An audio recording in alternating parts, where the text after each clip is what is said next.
안녕하십니까. 오늘은 특별한 손님이 부산을 찾았습니다. 이분 변호사지만은 방송인으로서 널리 알려져 있는데 원영석 변호사님을 특별 대담을 한번 해보도록 하겠습니다. 변호사님 안녕하십니까? 예, 반갑습니다. 예. 변호사님, 최근 시국이 굉장히 심각한 시국인데 예. 현직 대통령이 내란 혐의로 기소된 것은 헌정사상 초유의 일인데요. 먼저 이 사건의 전반적인 법적 의미와 사회적 파장을 어떻게 평가하시는지 좀 듣고 싶습니다. 이거는 뭐 짧게는, 아니 자세하게는 이제 그 내란죄와 관련한 각종 수사 기소의 문제, 무죄 추정의 원칙, 영장제도, 그리고 체포와 구속에서 발생했던 수사기관들의 움직임과 법원의 활동들도 디테일하게는 큰 문제가 있는 것 같아요. 그리고 탄핵 재판이 또 진행이 되고 있지 않습니까? 그러다 보니까 헌법재판소의 탄핵 재판이 과연 이게 적법하게 가고 있느냐 하는 그런 헌법재판소 법과 관련한 문제들이 있는 것 같고, 그리고 가장 크게는 이제 대통령께서 뭐 내란, 그러니까 계엄, 비상계엄이라고 하면서 그걸 가지고 지금 내란이라고 이야기를 하고 있는데, 근데 각 그 헌법기관들의 헌법 기능이 정상적으로 작동이 되고 있는 건가? 제일 처음에 비상계엄 할 때는 그 국회 문제를 지적을 하셨잖아요. 근데 국회에서 계속 이제 22번에 지금 29번이지만 그 사이에 7번이 더 늘어나서 국무위원들을 탄핵 소추한다든지 기능 정지를 시킨다든지, 그리고 그러면 그와 관련한 지금 그 다음에 뭐 공수처라든지 뭐 법원이라든지 헌법재판소라든지 그런 그 어떤 헌법기관들의 기능은 정상적으로 작동되는가? 87년 헌법체제가 유효한가? 이런 시대적인 화두까지 연결되는 문제가 아닐까 하는 생각을 하고 있습니다. 네. 그리고 공수처가 수사권이 없는 내란 혐의에 대해 무리한 수사를 진행했다는 비판이 있습니다. 예. 체포영장과 구속영장을 관할이 아닌 다른 법원에서 발부받은 점도 논란이 되고 있는데요. 변호사님께서는 공수처의 이러한 수사 방식을 어떻게 보고 계십니까? 지금 공수처가 태동했을 때부터 공수처가 가지고 있는 한계 뭐 이런 것들이 많은 사람들이 비판을 했었습니다. 과거에 이제 패스트트랙, 자유한국당이 패스트트랙 하면서 그걸 이제 공수처 관련한 법률을 막으려고도 했는데, 그때도 과연 공수처가 제대로 수사를 할 수 있느냐, 이게 옥상옥에 불과하지 않냐, 그리고 그런 어떤 그 형사사법체계의 단일성이나 체계성을 무너뜨리는 게 아니냐 하는 많은 비판이 있었거든요. 근데 지금 와서 보니까 그동안에도 뭐 공수처가 가지고 있던 성과라는 게 거의 없어요. 그 고발사주 사건의 손준성 사건만 하더라도 그게 또 항소심에서 다 무죄가 나왔습니다. 그러면 공수처는 그 이후 몇 년간 뭘 했느냐의 문제가 있는데, 제가 볼 때는 이 대통령과 관련한 내란 사건에서도 다 모든 이제 법학자들이 수사권이 없다, 그런 이야기를 다 지적을 하고 있어요. 그리고 경찰이 수사하면 되는 문제였거든요. 네, 그런데 공수처가 사실은 그동안 아무런 성과가 없고 어떤 그 큰 먹잇감을 이번 기회에 잡아보자라고 하는 그런 아주 좀 뭐랄까 이런 공명심, 그 조직 자체가 가지고 있던 어떤 운명을 대통령 체포나 수사에 뭐 걸었다라는 식의 그런 좀 조직 논리, 이런 걸로 수사를 하지 않았나. 각종 이제 위법 사항들이 많이 발견되는 것도 되는 거고, 앞으로 이제 의혹만 가지고 있었던 것도 많이 있어요. 근데 그 의혹들이 하나하나 밝혀지게 된다면 공수처는 아마 그 존재의 이유가 사라지게 되는 그런 상황도 올 거라고 보여집니다. 네. 그리고 법원이 검찰의 구속기간 연장 신청을 2차례 예. 불허했는데요. 공수처법에 명시적 규정이 없다는 이유로 판단한 법원의 결정 어떻게 해석해야 될까요? 제가 그 사이에 뭐 서부지법에서도 그 체포영장 뭐 구속과 관련한 여러 가지 법원 결정이 나왔는데, 이번에 이 구속 연장 기간 불허가 결정이야말로 뭐 제대로 된 진짜 결정이 나왔다, 저는 그렇게 평가를 하고 싶습니다. 그러니까 공수처법에 수사는 공수처가 하고 검찰이 기소만 하는 건데, 그러면 그 수사기간을 연장해야 된다라는 거는 추가적으로 지금 검찰이 수사를 하겠다는 거예요. 그러면 아니 지금 미진한 상태에서 뭐가 좀 부족한 상태에서 구속영장이 발부가 된 거냐, 범죄 소명을 다 완성시키지 못했냐, 이런 그 세간의 의심을 사는 거고, 그리고 공수처가 만들어질 때부터 수사는 공수처가 하고 기소는 이제 검찰이 한다고 했는데, 그거 자체도 많은 비판이 있었습니다. 네. 그런 식의 그 상황이라는 게 이론적으로만 가능하지 현실에서는 그게 안 된다. 기소를 위해서 법률 조건을 따져보는 게 수사인데 그 두 개가 하나인데 뭐 수사는 공수처, 기소는 검찰. 애초부터 그게 무리하다라는 비판을 만들어질 때도 했거든요. 그게 그냥 정확하게 이번에 그 현상이 일어났고 모순적인 법원이 그 문제를 정확하게 지적을 했다. 그렇게 보여집니다. 예. 그 이번 사건의 혼란이 문재인 정부의 검수완박 입법과 공수처법의 허점에서 비롯되었다는 지적이 많습니다. 변호사님께서는 이 졸속 입법이 이번 사태에 어떤 영향을 미쳤다고 보십니까? 이게 모든 것에 사실은 만악의 근원 같은 거죠. 지금 검찰만 하더라도 처음에 그 내란죄 수사를 하려고 했습니다. 그런데 자기들이 아무리 봐도 자기들이 수사권이 없는 거예요. 법무부 차관이 대정부 질문에 대한 답변을 하면서도 수사권은 자기들한테 없고 경찰한테 있다. 한 번도 법무부 차관이나 검찰에서 공수처가 수사권이 있다라고 이야기를 한 적이 없습니다. 그런데 그래서 이첩을 했죠. 검찰에서 이첩을 했는데 그걸 그러면 경찰이 수사를 해야 되는데 경찰은 수사를 안 하고 공수처가 수사를 하는 거예요. 근데 공수처는 수사 권한이 없고 그래서 만들어 놓은 게 공조본이라는 건데 공조본이라는 거는 또 법률상의 규정이 있는 그런 실체를 가진 조직이 아닙니다. 근데 이 수사라는 게 그 인권 침해 요소가 너무나 큰 부분이거든요. 그게 임의 수사든 강제 수사든 인권 침해와 바로 직결되는 부분이고 그렇기 때문에 모든 수사는 법률에 정확하게 규정된 상태에 의해서만 진행이 될 수 있어요. 그게 근대적인 형사사법 체계인데 거기에 대해서 전혀 자기들이 뭐 임의로 자기들이 신도 아니고 그거를 어떤 법률 체계를 무너뜨려가면서 할 수밖에 없는 그런 상황이 만들어진 거는 결국에는 그 당시에 검수완박 그리고 공수처법 이런 것들에서 초래된 거다. 그렇게 저도 보고 있습니다. 예. 그리고 그 검찰이 피해자 조서 없이 대통령을 부랴부랴 기소했다는 점도 비판을 받고 있습니다. 현직 대통령을 기소하면서 이런 절차적 미비가 발생한 이유는 무엇이라고 보십니까? 그러니까 한마디로 검찰도 마찬가지인데 공수처의 수사 결과를 적법하게 사용할 수 있느냐. 자기들도 그게 문제가 될 거라고 생각을 했으니까 구속기간 연장을 선택하셨을 것 같아요. 그런데 두 번이나 연장했는데 그게 또 안 되고. 자, 공수처가 수사를 했는데 수사 권한이 없다가 되면 그러면 위법 수사한 게 되고 위수증이라고 해서 위법 수사로 채택된 위법 수사로 발굴된 증거는 유죄의 증거로 사용할 수 없습니다. 위수증 배제 법칙이라고 있거든요. 그러면 나중에 공수처가 만든 모든 그 증거 자료나 이런 것들이 증거 능력이 없어가지고 다 날라가면 실체가 없어져요. 그럼 뭐 가지고 판단을 하지? 그러니까 그런 것들도 지금 과거에 이제 손준성 검사에 대한 고발사주 사건에서 이미 그 항소심에서 그런 미수증으로 다 그 유죄 증거가 날라가 버린 적이 있거든요. 또 그거를 한번 경험을 했으면서 또 이걸 반복하고 그러면 또 대통령에 대해서는 소환 조사를 한 번도 안 했고 조서도 없고 그럼 뭐 가지고 지금 유죄를 따지고 무죄를 따질 수 있느냐. 저는 이제는 그 서울중앙지방법원에서 이 문제에 대해서 정말 형사사법 체계를 새로 바로 세운다라는 생각으로 재판 진행을 해야 된다고 생각하고 있습니다. 예.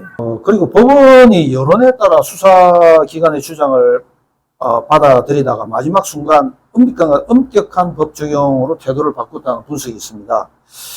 이런 법원의 판단 변화를 어떻게 이해하고 계시는지 궁금합니다. 그러니까 그거는 서울중앙지방법원과 서울서부지방법원의 그 입장차가 있는 것 같아요. 애초에 그 공수처가 왜 그 관할이 아닌 서울 서부지법에 체포영장을 신청할까? 그거 사실 굉장히 의아했었거든요. 그러니까 공수처법에 따르면 중앙지방법원의 관할이 있습니다. 그리고 그 예외적인 관할이 있는 거는 그 원격지 문제가 발생할 때 공수처는 서울 과천에만 있지 지방에는 없잖아요. 그런데 지방에서 수사를 하려 그러면 그 지방에서 어떤 조사를 피고인 입장에서 받으려 그러면 그 원격지에 가가지고 영장 신청을 해야 되는 그런 문제가 발생을 해요. 수사를 해야 되는. 그래서 예외 규정을 둔 거지. 원칙적으로는 서울중앙지방법원에 수사를 하고 영장도 발부받고 기소도 해야 되거든요. 근데 뜬금없이 서울부지법도 가니까 아니 왜 저럴까 하고 생각을 했는데 나중에 보니까 서울중앙지방법원에 영장을 신청했다가 안 돼서 서부지법으로 갔다라는 의혹이 지금 제기가 된 거예요. 네. 그건 나중에 반드시 확인이 돼야 될 부분이라고 생각이 들어요. 근데 그러면 이거는 영장 쇼핑인 거거든요.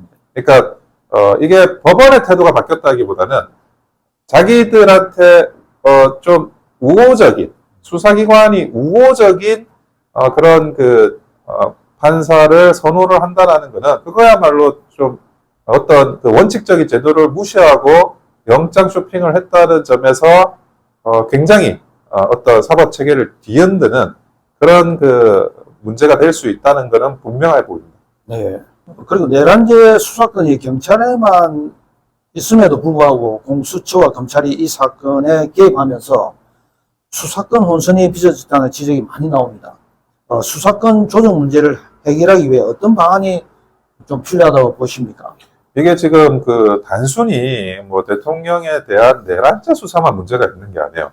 일반인들도 지금 고소고발을 하는 피해자들이 고소고발하는 과정에서 굉장히 힘든 점이 많아요. 그러니까 경찰과 검찰과 이런 분리 상황에서 사건이 빨리 종결이 안 돼요. 항상 이제 법 쪽에서 이야기되는 제일 중요한 검언 중에 하나가 지연된 정의가 아니다. 그게 피해자 입장에서도 피의자 입장에서도 피고인 입장에서도 마찬가지입니다. 네. 그런데 그럼에도 불구하고 일단은 고소고발을 해놓으면 이게 언제 끝나는지를 모르겠는 거예요. 그런 것들이 뭐 검경수사권 조정, 검수완박, 공수처, 뭐 수사권 독립 문제 이런 문재인 정부 때 일어났던 많은 것들이 복합적으로 적용해서 일반 국민들도 피해를 보고 있거든요.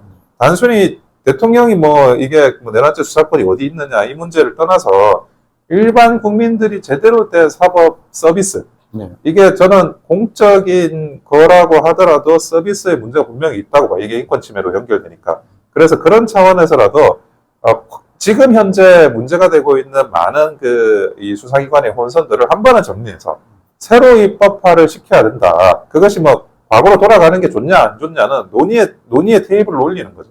그래서 두 번 다시 대통령뿐만이 아니라 일반 국민들이 피해받지 않도록 정리하는 단계는 이제 필요하다고 보여집니다. 예. 법조계에서는 공수처의 수사권 문제가 재판 과정에서도 논란이 될 가능성이 높다고 보고 있습니다. 이 점에 대해서 변호사님께서는 어떻게 전망하시는지요? 네, 제가 아까도 말씀드렸다시피 위법 수집 증거 배제의 원칙이라고 있습니다. 위법한 수사를 통해 가지고 수집이 된 증거는 유죄의 증거로 활용할 수가 없어요. 그게 이제 근데 형사 체계의 핵심적인 원칙이거든요. 근데 지금 공수처가 수사권이 없이 조사를 했다. 수사권이 없이 수사를 했다. 증거를 모았다. 이거는 수사권이 없다 그러면 전부 위수증이 되는 거죠. 그러면 아무것도 증거로 활용할 게 없는데 그 판사는 뭐 가지고 판단해야 되냐? 그럼 그냥 무죄죠. 증거가 없으니까. 그리고 수사권이 없는데 체포를 한다? 수사권이 없는데 구속을 시킨다? 형사법 체계에서는 그런 이제 수사권의 남용도 아니지. 수사권이 없는데 수사를 했으면 수사권의 남용이라기보다는 불법 수사. 이런 불법 수사를 처벌하기 위한 불법 체포죄, 불법 구금죄, 그리고 이제 독직 폭행죄 이런 것들을 디테일하게 규정을 하고 있어요. 그런 것과 관련해서 수사기관의 그런 개인에 대한 형사적인 책임, 오동훈 공수처장의 형사 책임을 넘어서서 그 밑에 이제 지시를 받고 움직였던 그런 관계자들, 그 사람들에 대한 개별적인 형사 책임까지 나중에 문제가 될 수 있다. 저는 그렇게 보여진다. 네, 잘 알겠습니다. 이번 사태는 사법기관과 법원이 엄격한 법리에 따라 중심을 잡지 못했을 때 발생할 수 있는 혼란을 잘 보여준다고 평가가 있습니다.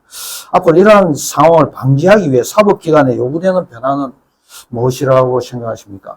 근데 사법부의 독립은 법관의 독립이고, 법관의 독립은 개인 법관들이 스스로 양심에 따라서 판단해 주기를 바라는 거, 그게 사실은 제일 중요하거든요. 네. 근데 이게 이 사법부가 가지고 있는 어떤 제도적인 문제를 하나하나 모순되는 게 있으면 입법을 하는 국회에서 이걸 또 풀어주긴 해야 돼요. 근데 국회도 다수당의 어떤 횡포, 지금 그 민주당이라는 야당이 그 의석을 많이 갖고 있기 때문에 어떤 뭐 발전적으로 단순히 뭐 대통령 수사를 하지 말라 이런 게 아니라 적법한 수사, 국민에 대한 적법한 또 형사사법 서비스 이런 거가 완전히 지금 그 모순으로 내버려 두고 방치되고 있는 이 상황에서 지금 수사권부터 좀 정리를 해야 되고 법원도 이 부분에 대해서 관심을 좀 가졌으면 좋겠어요. 이번에 구속영장 그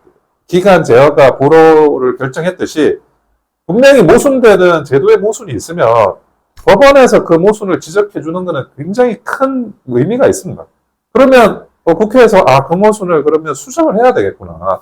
이런 것들이 될 수가 있거든요. 근데 제가 뭐 어떤 법관의 성향이나 그런 걸 넘어서서 그 법관들이 가지고 있는 제도에 대한 사법 제도에 대한 형사 체계에 대한 그런 의문점을 재판에서 녹여내야 돼요. 지금 뭐 그 구속영장 불허가 결정처럼 이것이 앞으로 공수처법이라든지 공수처의 존재의의라든지 이런 거를 다시 재정립하는 계기가 될 수가 있거든요. 그런 것처럼 제도에 대한 문제에 대해서 어떤 선회를 하겠다라는 관점을 갖고보다는 제도의 모순이 결국에는 국민에 대한 인권 침해로 발생할 수 있다는 걸 법관들이 스스로 알고 지적하는 모습은 반드시 필요하리라고 보여집니다. 네. 마지막 질문은 할까 말까 상당히 망설였는데, 네. 올해 들어서 최고의 그 추위가 몰아닥쳤는데, 현재 구치장에 계신 윤석열 대통령께 변호사님께서 직접 전하고 싶은 말씀이 있으시면 한 말씀 부탁드려도 될까요? 제가 이제 과거에 박근혜 대통령 탄핵 때 그때도 그 당시 새누리당의 그 당협위원장으로서 그 시기를 거쳐왔어요. 가까이서 지켜봤습니다. 그때 뭐 대통령 탄핵당하고 수사당하고 적폐 수사당하고 그리고 그 당이 어려운 상황에 처해지고 그리고 지지자들도 굉장히 힘들어하고 그런 상황을 거쳐봤는데 근데 그 지도자의 강단과 결기와 계획은 굉장히 중요합니다. 예, 그리고 항상 낙관하는 거. 네. 예, 물론 마음속에 많은 대비들을 해야죠. 그러니까 상황이 이렇게 됐을 때 대비를 하고 상황이 저렇게 됐을 때도 대비를 하고 하지만 지도자라는 거는 다른 사람들이 다 지켜보고 있거든요. 그렇죠. 예, 그래서 약해지려고 해도 약해지면 안 됩니다.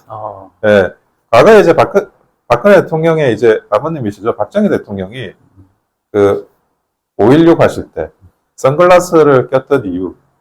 왜냐하면 자기가 겁먹은 게 눈에서 나타날까봐 자기가 선글라스를 꼈다. 나중에 그렇게 회고를 하시거든요. 네. 예, 그러니까, 저는, 지금 이 지지율, 굉장히 뭐 어렵기도 했지만 다시 올라서고 많은 국민들이, 민주당의 문제, 그리고 우리나라 헌정체제, 육공화국 헌정체제가 가진 문제, 그리고 사법부나 헌법재판소의 그런 판사들이 가진 문제를 지금 목도하고 있다고 봐요.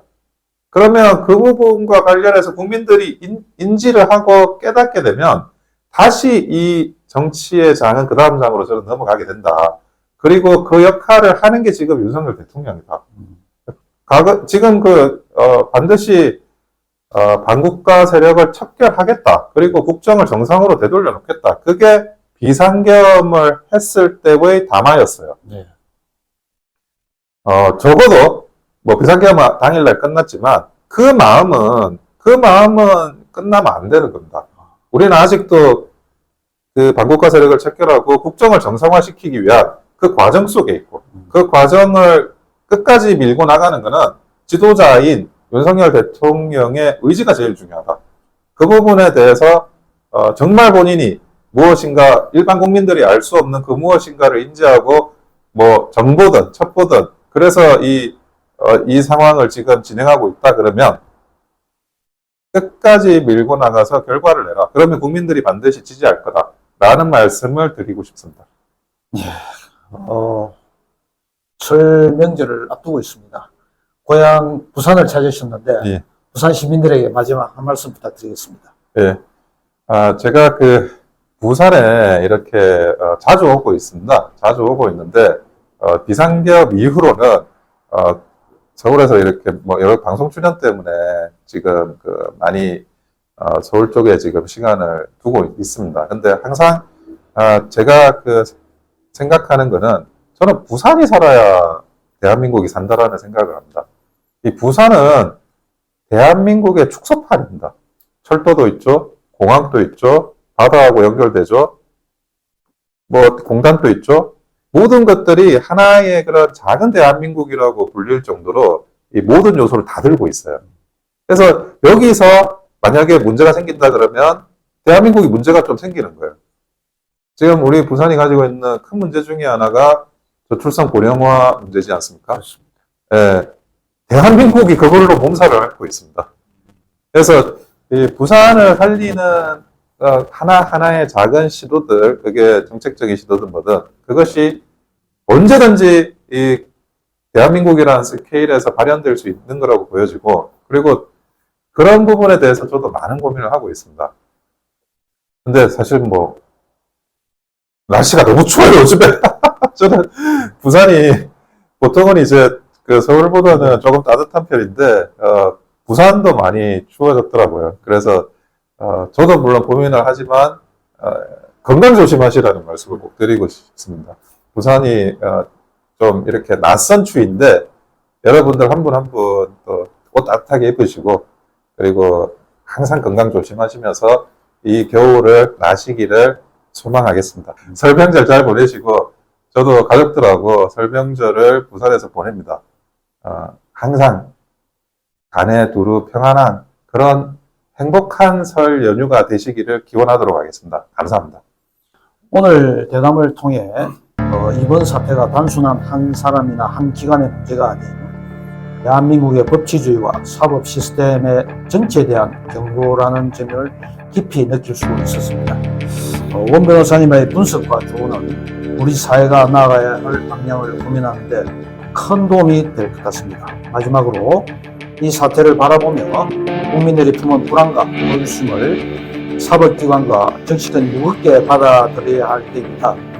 법치주의 본질과 정의가 흔들리지 않는 대한민국을 위해 우리 모두가 더 깊이 성찰하고 앞으로 나아갈 수 있기를 바랍니다. 오늘 귀한 시간 내주신 원영섭 변호사님께 다시 한번 감사드립니다.